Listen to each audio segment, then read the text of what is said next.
अस्सलाम वालेकुम की हाल चाल है। मैं अहमद खान, तुसी वेख रहे हो यूट्यूब चैनल बाबू बलोच।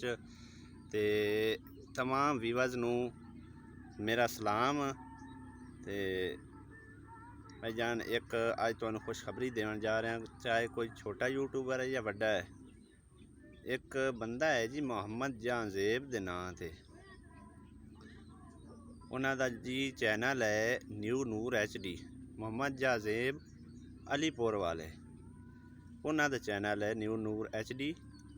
ते उन्हां अज सुबह मेरी एक वीडियो वेखी, उस दे अंदर तकरीबन 3 व्यूज़ आन शायद।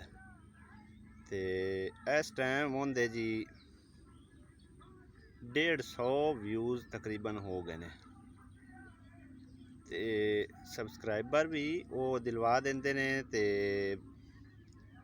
व्यूज़ भी दिलवा देंदे ने। उन्हां दा चैनल ते नंबर मैं डिस्क्रिप्शन दे अंदर रख देसां, तुसी वेख के ते उनका विजिट करो।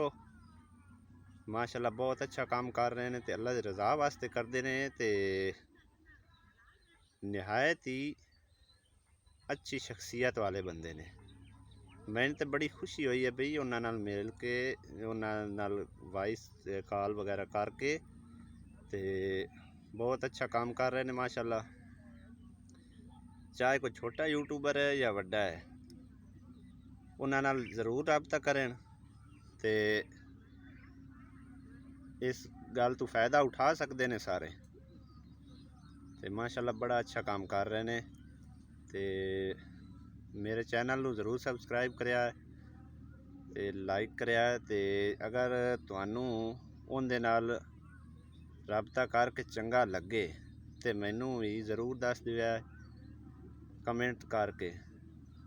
ते मिलने हैं किसी नवी वीडियो नाल। दिओ इजाज़त, अल्लाह हाफिज़।